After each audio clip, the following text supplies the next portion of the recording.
Hello ladies and gentlemen, and welcome back to the International 2015 group stages here, day one. NaVi versus Cloud9, the second game of the two-game series, of course, with myself, ODPixel, and my co-commentator, Draskell. Andy, what a game one, what a victory for Cloud9 at the end of the day. I really was looking at that game about 30 minutes in, and I was thinking to myself, all right, Cloud9 maybe have like a 10% chance to win this game. You know, given how NaVi were playing, like everything was going very well for them, and then that one fight in the bottom lane where they didn't kill Envy, 10 seconds and he popped remaining. BKB Satanic, and he just went back up to full HP because Havos didn't finish up his MKB to be able to actually do enough damage, and the Skywrath ulti was off. That was pretty much the point in the game where I was like, okay, it went from like 10% to like 50%. And then after that, they just kept winning fight after fight after fight, and it's like, with such a huge deficit, and like chasing Havos top lane, like for example, when he had his Aegis, right? And they killed him, and then they're chasing him away, and they get one fissure that pretty much blocks him off, and they keep chasing him, and they killed him again. It's like, I don't even know what to say, honestly. Like, that game was, it should not have been winnable by Cloud9, in my opinion. But again, here we are, Cloud9 in the series, 1-0. Leshrac actually making it through. That's a rarity. Going to be the first time that we've actually had a chance to cast it. I know it's been through before in the tournament, and Cloud9. Radiant team First pick. First pick AM. I guess there's every opportunity that every chance that it would be banned out. Yeah, it would phase. definitely be banned second phase. So if you want to play it, you've got to snag it first up. Yeah, I think this is actually the only time that they would be able to pick it. And they pick a very strong lane support with it, so it's not as if they're just picking AM and saying, okay, punish our lanes because we're going to pick like a mid and a carry together. The only way they can pick AM is if they pick a support with it to kind of deter NaVi from just saying, okay, well, we'll just go aggro against you, and then your AM lane will not really do much. So I like the fact that they partner those two heroes together, plus they're both purple. Yeah, it works nice. The purple strat coming out so far from the side of Cloud9. NaVi, they picked a Leshrac. What else are they going to pick to be nice and dirty? The Leshrac, of course. Bloodseeker is really good against Leshrac, that would be an opening two heroes. That certainly would. Let's have a look what they fancy. I mean, up against a hero like the AM, you know, you're seeing it very early on in the draft. What can you kind of do in response to it? You can choose to lane against it. That's like the most common way, is especially when you pick it early. Some teams will just adjust their draft to say, okay, fine, you want to pick AM, we'll pick heroes that we know we can just go aggro with, and then AM is not really seen as a great hero in like a 2v2 or a 3v3 unless the heroes are both melee on the other team, right? Because a ranged farming hero will always be able to just harass for free. So that's one of the options. The other one is to pick a carry that actually just functions well against AM during every stage. So like way back, a couple years ago, you would see stuff like Void, because Void was able to just kill the AM solo, right? You go on your sphere, you have like good items, you just kill him as long as your farm is kind of comparable. You don't have to be ahead of him, you just have to have like not too much less. And then the third way is like you pick a hard counter or you push. So a hard counter would be Bloodseeker, because no matter what stage in the game you're at, you'll never be able to out-blink Rupture range. It's not like Queen, for example. Queen's the only hero in the game who can actually blink and avoid Rupture damage. But AM will just take the damage every single time. So that's like a hard counter, and then early pushing. Obviously, AM is not good against fighting 5 versus 5 in the very early stage. So if you want to try to do like some kind of push strategy, take all the map control away from the AM, and actually, more often than not with those strategies, you actually just ignore the AM completely in lane, and then you just have like this 5-man death ball, and then you just like you just push all the towers. So there's a lot of ways. Indeed, the ban so far are banning out the Shadow Fiend. I like that because they picked up the Earthshaker NaVi, and once you've got that hero, it kind of says, we want to secure the mid lane for a farming-orientated hero like Shadow Fiend, which is going to kind of have to pull like the supports like Dazzle between the safe lane and the mid lane. And when you've got an anti-mage, as you said, you need to keep that guy safe. So taking out the SF, taking it away from Dendi, NaVi in return, they ban out the Wyvern. Quite a common peg that hero sometimes teams want to get with the Dazzle. It works ever so nicely. And Spirit Breaker is going to be taken away from Funnick there, Cloud9. No disables right now on Cloud9, at least not like a hard stun. You obviously have the many stun from Mana Void, but that's not really enough. You want some heroes who can actually stop the Spirit Breaker from going in. But looking at the first two from each team, I'm kind of thinking that NaVi will take a page out of LGD's book and probably end up just rotating this Leshrac to a support capacity, because it's very... because of the anti-mage? Yeah, it's very dangerous having like a core position Leshrac against AM. Okay. Because everything that you build gives you more mana. And the more mana you have, the more mana you're going to be using to deal damage in team fights, which means you actually turn into like a nuclear bomb. Like if you have like no mana and you have Bloodstone, Octarine, whatever, like Shivas, if you get mana voided, your whole team dies. Like you take way too much damage. So it could be that. You could just as easily put it mid anyway, like if they're feeling confident, or they could play it as a position 1. So NaVi are a team who can actually run it in all 3 roles, and after having seen the gyro, a couple of things could happen. They could aggro with gyro Lesh Shaker. They could put the Lesh mid, or they could just do like a actually, would they do dual lanes? I'm kind of thinking dual lanes might not be that good here. Yeah, actually, there's pretty much only 2 ways. So they're either going to put it in mid, or they're going to have it be support. I don't think it'll be a core. Yeah, no, with the gyro. Like, not position it's got to be a anyways. Force gyro, hasn't it? 10 seconds remaining. I'll almost expect to see that. But does Dendy play Lesh much? I know it's not one of those heroes more that's a like... Force hero, isn't it? Yeah, it's... So it's probably going to be... I think because of the anti-mage reason, as you said. Yeah. Taking it a step back and putting it in that support position. Lina is going to be picked up here by Cloud9. So with the Dazzle and Visage already in the game, that's going to be your mid far to Lina. Yeah, I like Lina mid. It's very, very solid. Does well against most matchups. If it does end up being the Lesh mid, even like Lina will do okay.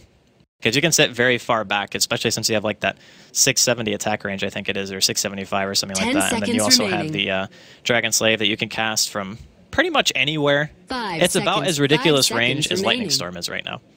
And Lightning Storm is pretty much the main reason why a lot of people consider that hero to be extremely potent. But NaVi is still looking at potentially an offlaner. I wouldn't hate to see something like Darkseer, because there's no disables in the safe lane of Cloud9 right now.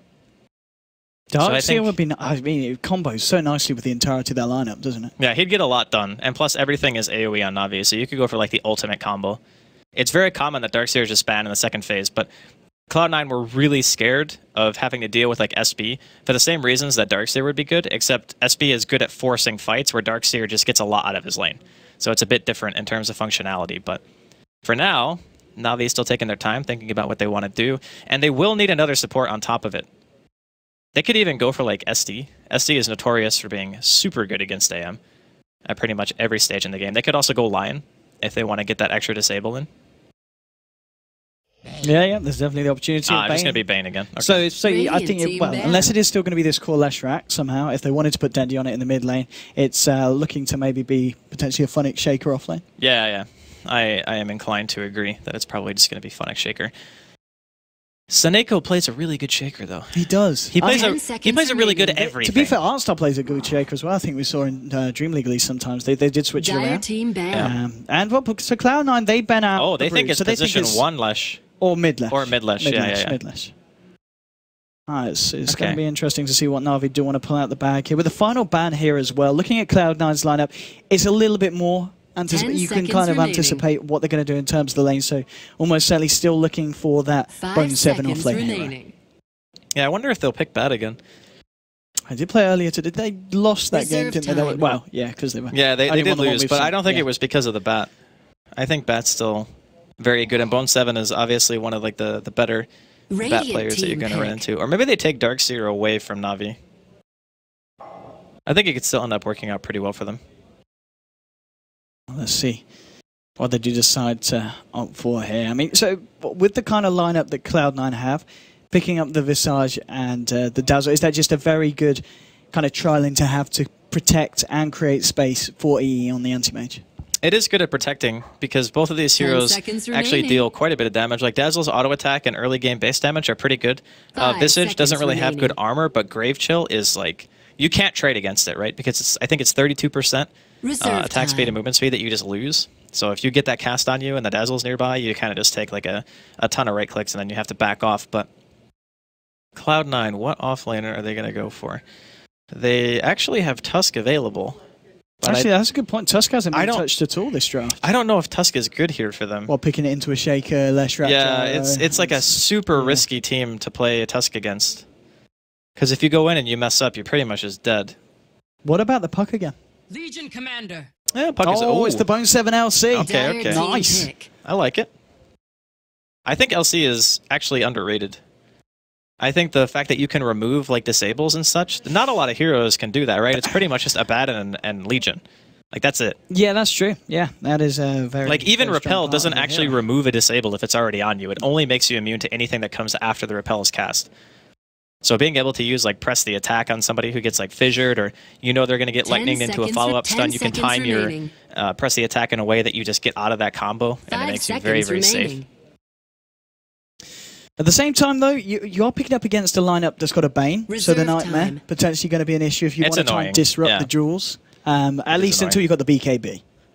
Which they'll, I'm sure, we'll see Vincere get pretty early. I mean, the games that I've seen him play LC before, he normally does pretty well. He gets a good timing. He can make a lot happen around the map. And we'll see what NaVi pick up last. It's going to be the Centaur. Okay. So we are leaning towards, so it's going to be Dendi Leshrak, I'd imagine. And Funnick on the Centaur. So your two supports this game for NaVi will be potentially Snako on the Shaker, I'd imagine, art style, again on the Bane. Yeah, that's my guess as well. I really like the Centaur, actually. Yeah. I think that Stampede is amazing utility against Cloud9, who really don't have a whole lot of escape. Like Dazzle, Visage, Lina, Legion Commander, these are heroes that don't have mobility. Sure, Envy, he's probably not super concerned about a lot of these heroes. I would assume that during the mid-game, NaVi are going to be doing pretty much what they did in Game 1. They want to fight. So they have a timing. Like, Funnick gets Blink. And then you get your Shaker Blink. You obviously go for like your Bloodstone on Leshrak and whatnot, and then you just try to take team fights based on that. So I'm looking to see probably another action-packed game here from both teams. 10 seconds remaining. This is going to be a lot of fun indeed. And as you said with the Centaur, also very nice against a lineup with Legion in the sense that you got to be very careful where you take these duels, because if the Stampede's available, the mobility from the entirety of the team, they're going to be there to back up the pick-off. It's going to be very hard to find people on their own that you're going to be able to safely take down. But here we go, ladies and gentlemen, with the second game of the series between Cloud9 and NaVi. Looks like we've got a bit of a bug here, apparently. Oh, okay. He can't pick his hero. He's picked it now. Yeah, it's a hard game. Game is hard. Maybe his mouse like freaked out or something. Who knows? He's in now. It's all right. We're all good. But lane-wise, I guess looking at the both sides, pretty much what we've kind of come to expect. It's going to be, Snako Shaker. Very nice indeed. We know that this man can certainly come out with some spectacular Echo Slams. He's really good on all positional heroes. So like Shaker, Winter Wyvern, for example, like those are the two in the forefront that you think of and you go, oh yeah, Snako plays phenomenal on both of them. Anytime he can sit in the back and kind of just wait for his moment, those are the heroes that I feel like he really shines on. And like you mentioned too, his awareness during team fights is ridiculous. Like he knows exactly when he needs to go, he knows who he needs to go on, and he knows like his limits are endless on these heroes. So really looking forward to seeing what he can bring on the Shaker this game. And I'm hoping 30 seconds to battle. At the very least we see a game that's even half as exciting as the game number 1. Because if it got to a point where we were talking about like 30 minutes in, and suddenly it felt like maybe Cloud9 aren't really doing so hot, and then they managed to get a couple of really nice turnarounds. So looking forward to another action-style game. Let's see if we see anything kick off here at the start. Big Daddy moving in onto Artstyle. Oh, Big Daddy goes straight to taking the tank of the Lightning Storm. Now the Fisher. Big Daddy caught on the wrong side. That's your first blood. Force takes the kill, bringing down Big Daddy here on the Visage. And that did not go as intended for the side of Cloud9. Bottom lane. And Funnick, he's actually going to be able to snag himself the bounty rune there as well. So first blood for NaVi and both bounty runes as well. Good luck, XD. Yep. The good luck, have fun after you already get the first blood call. Obviously, both these teams have a very high level of respect for each other, and they're all friends, so no real BMing going on. It's just a little bit unfortunate for No-Tail that he actually walked in there and died like that. And as the looks of things, there's going to be a dual off lane here coming in from Cloud9, and the Shaker is actually rotating mid, so aggressive lane coming out here once again from NaVi. They're going to be looking to shut down the AM farm, and this lane is like, this is a struggle for AM. Like, you can't really mid lane Fisher on Safada with a follow-up stun as well. They're going to be able to find this, and they certainly do. Second kill for NaVi as Snako. We're talking about his positioning, and perfectly done there with the wraparound. Top lane though, Havorst is left on his own here against these two. Yeah, but I don't think it's really... It's kind of bad, but I feel like Gyrocopter actually offers more at an earlier stage in the game in terms of like being able to like TP counter gank. If you get some experience and at the very least you get to level 6, you can still utilize things like call down. Whereas AM absolutely needs the farm, and Havorst needs to be careful. He's trying to bait here because of the wraparound coming in from Snako. Maybe they can find something here. Artstyle's got a brain sap as well. They should have the damage to bring down Big Daddy here. Looking for the Fisher. There it is. Big Daddy caught in the corner. The Fisher doesn't connect, but it doesn't matter because Havorst moves in with the Rocket Barrage, finds himself another kill. NaVi racking up the kills here on the scoreboard. And, wow, so far, the lane's looking pretty tasty for them. E on this bottom lane, blinking forward onto Funnick. Misery with the wrap round. Maybe Cloud9 can try and get themselves on the board. Funnick does not have the mana for the stun in there with a heal bomb. The final slap from NaVi with his blades. And Teamage gets himself a kill.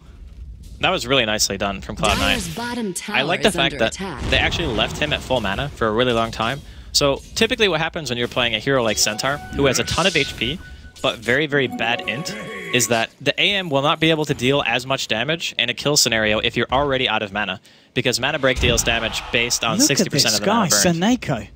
He wants to wrap around every time. They want to dive this. Fish is going to get Big Daddy. Oh, he's not quite trapped, but I think he still might be in trouble. Tried to do this one around with the soul substitute. It's not enough. Or maybe the heal from bo2. No, he still goes down. Again, Seneko with these rotations, catching out Cloud9 for what's the third time this game. Fantastic stuff from the Shaker, and a reason why we sometimes do see teams ban it out against NaVi. Interestingly enough, Havos mentioned in an interview recently that Seneko is the best player that he's ever played with. Those were his words. And I mean, after watching the guy play, it's kind of hard to argue, right? Like, he has just been everywhere, all over the map, just look at this. Winning all of the lanes for his team. Like, the only lane that's not winning right now is bottom. If Fada crosses this green line, I tell you, he's in trouble. And middle lane is hot lava right now. Fata does not want to get caught out. And he realizes the Shaker's MIA. He's over it. Yeah, he is indeed playing very safe. Just keeping himself on the right side. If he goes for the block here, though, which he's certainly going to go for, Seneko might be there. Then he's just going to move forward, and here we go. If he can get the Fisher, there's the Fisher. Just catching Big Five, the stun. Oh, I can't quite find the stun, Dendy. Can't quite get the combo there in that situation. But again, Seneko causing havoc across the map. What do you do when you have this kind of roam? Because Dazzle and Visage, they're not the types of heroes who can really roam and have this similar of an impact, right?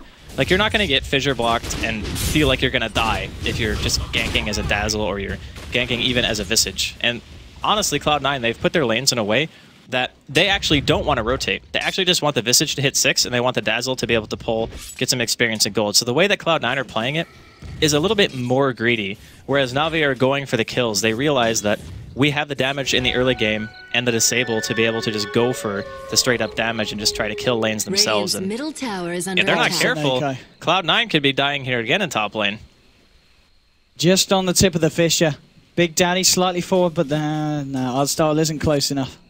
Seneko unable to find anything there with that bit of rotation. Bottom lane, Housy's farm looking, he's on 20 CS at the moment. Slightly ahead of the Gyro. Oh, Artstar needs to be careful. Big Daddy here with the slow, moving in as well. Just forcing back the bane. Nothing more is going to come out of this one. Fata, he's having to look towards the camps here, by the looks of it. Is he going to hang around to look for the stack? It's going to be a bit of time that he's kind of sitting out of lane for this one. And Dendy so far in the mid lane, certainly having a favourable time. Top lane, let's see what they can do this time. Rocket Barrage from Force moving in on Big Daddy. They have lost the bane. Seneko moving forward, hasn't got the cooldown available for the second hit, but it doesn't matter. Force finds the kill. Now the rotation from Misery coming to help out bo2. They're looking for the kill onto Force, but now with the one charges, he's going to be able to get himself away. No, he does go down. So this time NaVi losing 2 in the top lane, only finding 1 in return. So that is a trade that Cloud9 will finally be happy with. I gotta say though, Cloud9, they've lost a couple of heroes, but bo2's still farming pretty well. Like, it's 18-5 now. Actually, it got more than that compared to the 19-3. And they find Seneko here as well. He's so looks fast. like a real soul assumption. The nuke damage is too much. And now suddenly, with these rotations, top lane's getting a little bit crushed.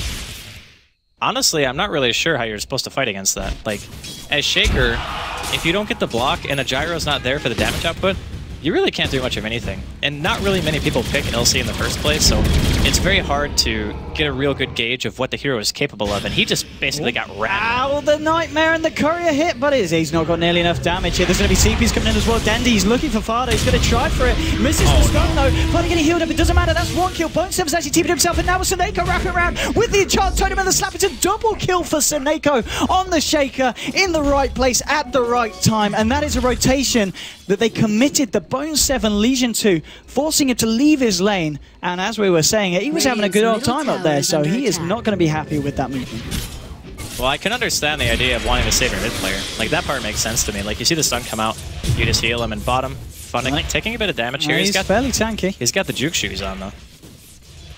I think he might still be dead. And D6. Yeah, he's just trying to create some type of mid lane. time and space because Dendy and Seneko yet again, they get Vata. Vonic does go down, so it is another trade. But honestly, Seneko, how many kills has he been involved in this game? 7 of the 8 on this Earthshaker. His kill contribution is off the kills. scale. And the thing is, he's also managed to find time to stack between him being involved in every single one of the kills pretty much outside of one for his team. So this guy is just an absolute beast. He's having a phenomenal game once again.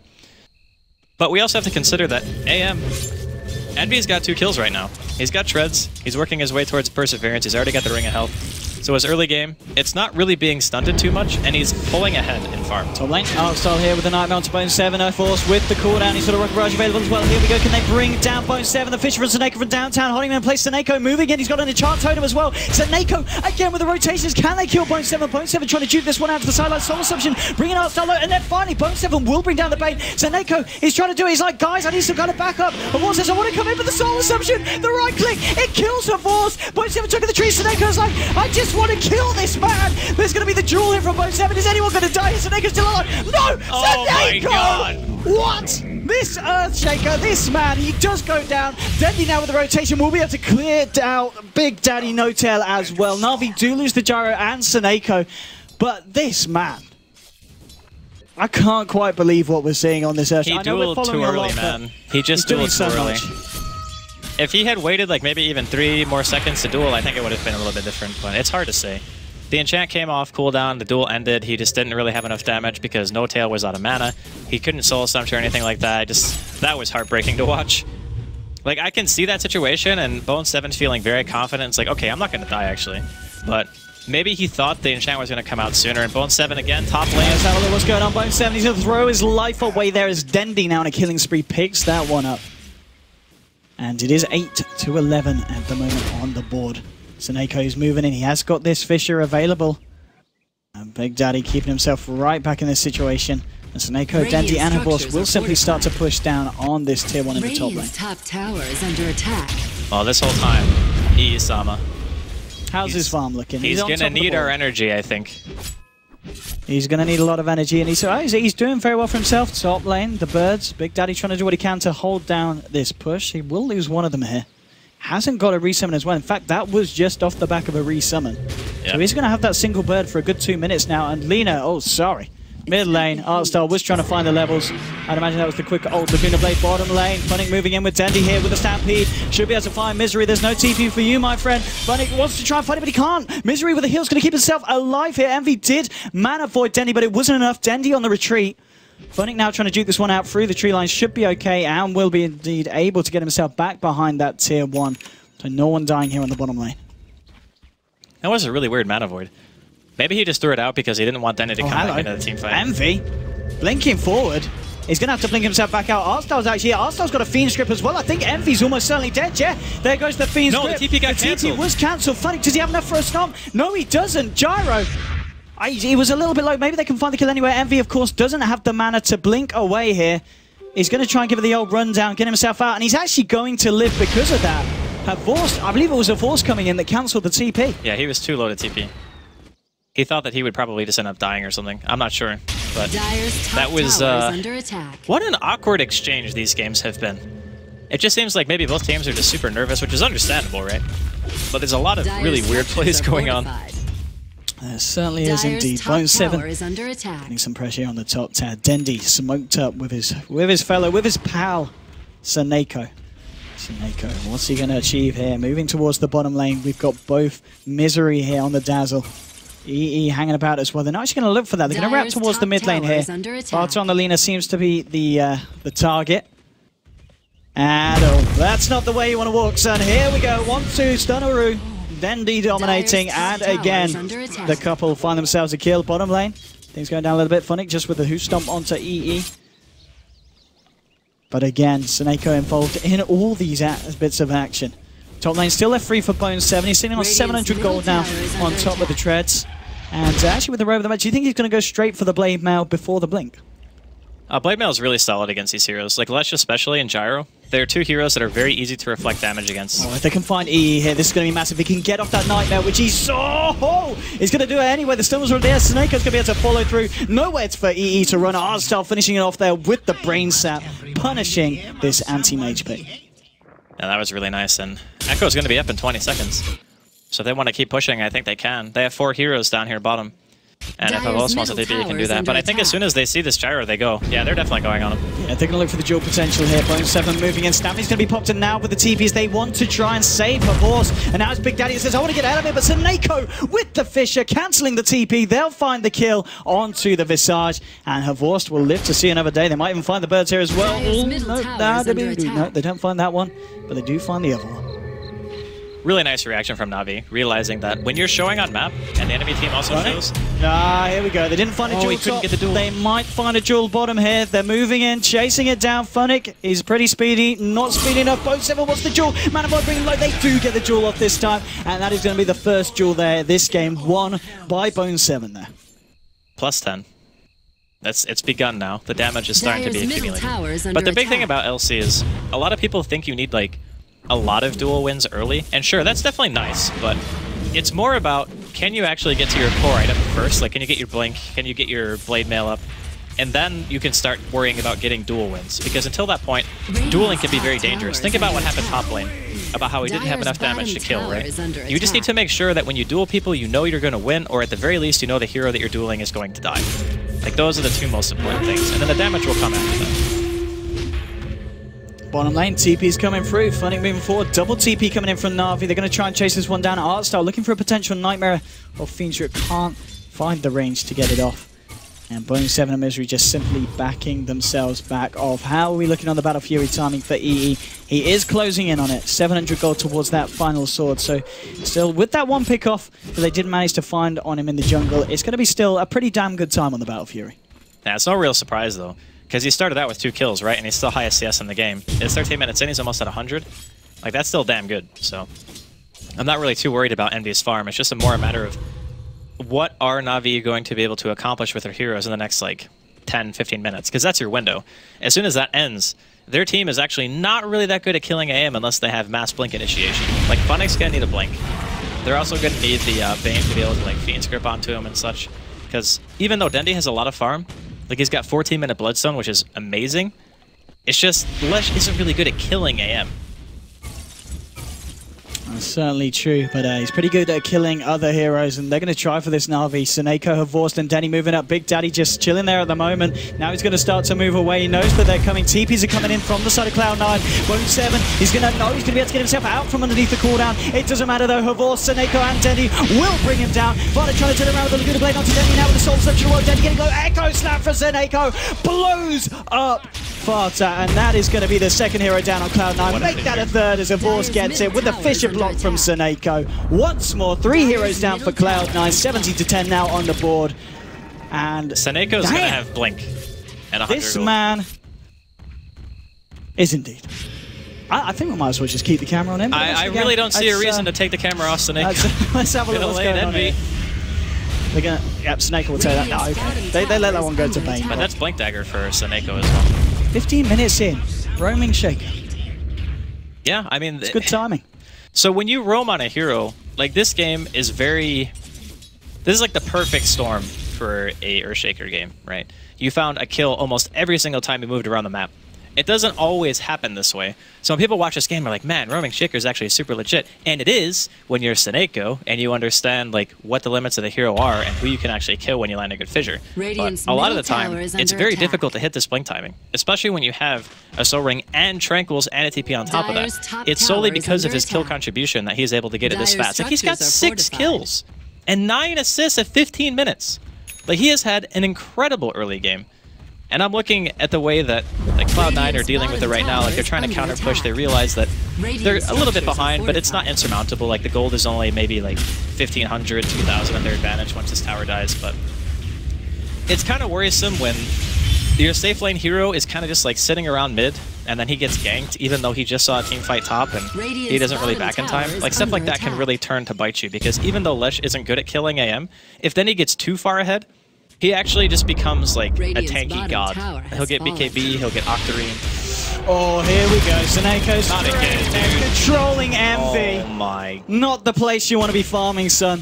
He just pretty much walked mid and died two times. Bottom lane, Funix just able to get off the Stampede. Fada was looking for the kill. Blue the Laguna Blade for that now. He himself might be in trouble. Dendi moving in, looking to try and get this one. Fada trying to juke out the stun. Dendi's actually going to get stunned up himself here by the Light Strike Array. They're trying to set this up onto Big Daddy. It looks like they're looking for the escape here. Dendi and Artstyle don't want to stick around. TPs have been forced out from Cloud9, and they don't want to look for anything else more on the bottom lane. Towards the middle lane, though, Havor's trying to chip away the tower. Bone7 coming in. Is on his own at the moment, though. And won't be able to catch Havor out this time. NaVi cannot afford to keep dying. Like, it's obvious. Like, Snakeo's just bought a gem. He's got the money. He's rich, dude. He's actually rich. Every single fight, he's just being able to get a kill, or he's just getting gold from the assist. Bone7 is in so much trouble right now. He's got Blade Mail. He's got Blade Mail. Here we go. The cooldown's going to connect onto 2. Bone7 getting low. Havor's moving in. So here comes Funny here. Misses the who stop, in fact. Doesn't matter. Bone7 even with the shallow grade. Doesn't matter. He still goes down. They do lose Artstyle. 1-for-1 here at the moment. Now C9 trying for the chase down. Dendi though with the... Oh! Zaneko slam onto 2. It's a double kill for Dendi. Now they're looking for more. Funny with the who stop onto Fada. Dendi's chasing down Misery. Let's have a look at the Fada kill first. It's going to be able to turn for the round. Light Drag around Zaneko. It's a triple kill for Dendi as he was able to finish off Misery. Zaneko is still alive. He surely doesn't live. He does go down, but he does enable them to find the kill onto Fada. It's a team wipe. The entirety of Cloud9 going down. Ultra kill for Dendi. 24-13. Let's have a look at that fight recap. What a swing there. Still favoring the side of NaVi as they get further and further in the lead against Cloud9. Look at the board drop off as well. Look at how many Bloodstone charges Dendi has. 18 minutes in. 17. Wow. He instantly respawns at level 15. He's level 15 at 18 minutes. That is ridiculous. Between Dendi and Zaneko, their team is like ridiculously far ahead. Like, sure, Zaneko died during that engagement, but he didn't actually lose the gem. He just, I think they picked it up on that. But they did pick it up at the end. It was, yeah, dropped, but Dendi was there and able to secure it, and everyone was dead on Cloud9. So, but look at how much farm Dendi has: 17 charged Bloodstone, Yules, 1200 gold. And I think this might be dead again. EE. NV's dead again. Please have mercy. No, wait, what? On your fans. Here we go. Oh. Oh my he did. God. He did this time. He's off into the tree line. He's going to live. He didn't have Fiend Script. That's why. Dendi, he might be able to find Big Daddy here if he can get the slow off. Big Daddy does have the great show. He's going to set us up with the Yules. TP coming in from Fata. That's going to be cancelled here. Just trying to scare Dendi off. So NaVi does manage to escape that. A little bit of a integration there. Only just getting himself. The problem is, like, even though he lives, he's now died 3 times in a row. Yeah. And he has to sit in the woods for however long until he feels safe to be able to go back. And I don't know how long that's going to be, because he's got 10 seconds left on his teleport scroll. And when he teleports back, that means he get the tier 2 for free. I don't know, this is like going from having a really good start to just dying a bunch. Alright, he's going to cut the wave a bit, so that's fine. Cutting the wave is actually like probably the best thing he could do in this situation, just to make sure they're not running away from Zaneko. He's seen what this guy does. He does not want to be anywhere near this Earthshaker. I don't blame him. And Dendi and Artstyle will be able to finish off the tier 2 on the bottom line. NaVi simply TPs himself back to base. Doesn't want to be a part of this at all. And as you say, I mean, the board net worth is showing for these individual heroes. It's coming up to 12k on Dendi. He's almost 5,000 about almost 4k ahead of NaVi here on this anti-mage. But of course, Cloud9 being Cloud9, if they can buy themselves time, get it to a 60-minute match, it is an anti-mage. And there will be a point where he is able to farm if they can keep the game and some kind of momentum going. But when they're at this point of the match, and you're looking at a deficit just rising up to 5k, it's getting harder and harder. It's going to be very difficult to stop this push if NaVi decide to try to go high ground. I mean, at the very least, they're going to kill the tier 2s, right? Like, they get rushed, they go kill tier 2s, maybe they continue to pressure. And NaVi, he doesn't even have his Vlads yet. Like, this Battle Fury was done, like, 6 minutes ago. And he hasn't been able to get a single item after that. Not even an item that only costs, like, 2,300 gold. So he's farming, like, average 300 GPM the last, like, 7 or 8 minutes. With an AM that has a Battle Fury. Like, that is not good enough. Like, he needs to be able to recover. And I'm not sure who on his team is supposed to be the one to buy time for him.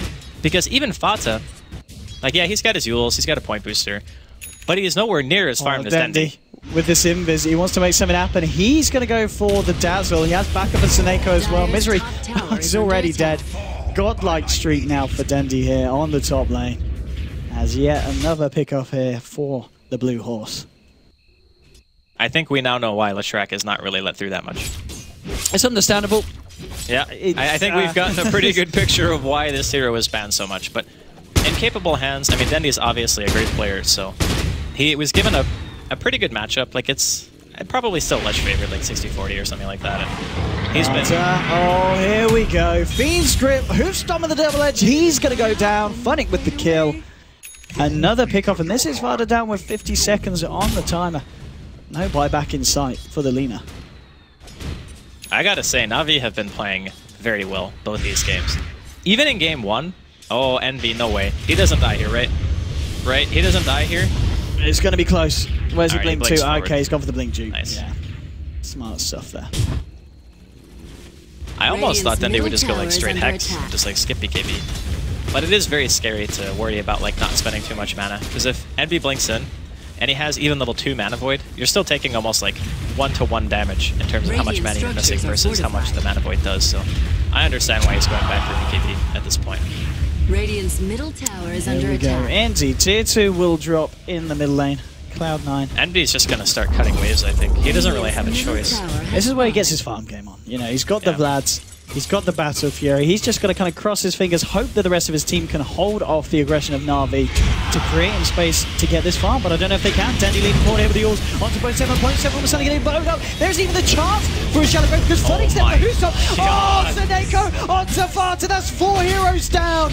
Envy is left there all on his own, just clearing the creeps in the mid lane, but it doesn't matter because NaVi, well, actually, maybe it does. It's kind of slowing down the push a little bit. Yeah, but this is the thing. Like, oh, maybe creep, it is enough. They don't have the damage. They don't have the damage. The creep cutting is actually going to keep their base alive. So Envy did the right thing here, realizing he can't team fight, knowing that the only play is to try to just delay them from killing the base. Oh, no, he's giving it his best here, though. I mean, he's trying. He hits for a menacing like 16 damage. We can do it. The power of teams, the power of friendship here. Friendship, yeah. There we go. Friendship. It does. No, okay. It's probably the creeps. Yeah, the creeps bottom are taking the back door. Yeah. Rather than the power of friendship. That's the middle set of racks down here on the side of Cloud9. Cloud9 are all back going in a couple of seconds. Not able to do anything though. No, well, how's his farm looking on top of that? Vlad's now. He's coming up to 1900 gold. Still got a fair way to go before he's on a level. I mean, Dendy, 22 Bloodstone charges, 3.6k gold in the bank. How do you kill him? If he gets BKB, which he has enough money for right now, and he gets like 1 armor item, I think he is pretty much God mode. I don't think they could actually kill him. Like in the last game, we talked about Havos and how tanky he was. It's a relative term, like how tanky he is versus the kind of item progression that Cloud9 actually have right now. Since Fata doesn't have Aghanims, and their AM is not really super farmed, it's kind of just like how much tankiness he has relative to what the items of Cloud9 are looking like. It just doesn't really look that great at the moment. And a man we haven't really been talking about, Funnick. 24 minutes in, he's got himself an Aghanim Scepter. That is actually... And that's pretty much Bone7, you're never winning a duel again. Yeah, that's what I was just thinking. It's like, if you pop that during a duel, how are you going to win? How many duels is Bone7? It's just that one duel. It's just the one duel. Just the one duel. Yeah. Everybody gets one. Let's see if we can get another one before this game is over. Cloud9, we know that they are the comeback kings. Yeah, last game I really didn't think they had a chance, but they proved me wrong, so let's see if they can do it again. So, NaVi up to the high ground, onto the tier 3 as well. Worth noting, Seneko, he had the money to do so, so why not? Oh, Seneko, there we go, straight onto bo2 and Fada. Misery's going to get blown up straight away by Funnick. Fada, he's getting low, he's going to go down as well. GG's called. Cloud9, they can't take it anymore.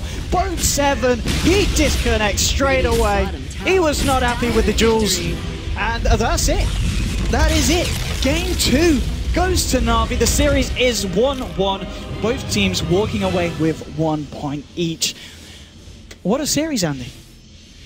I'm trying to think of if there was any point in this game where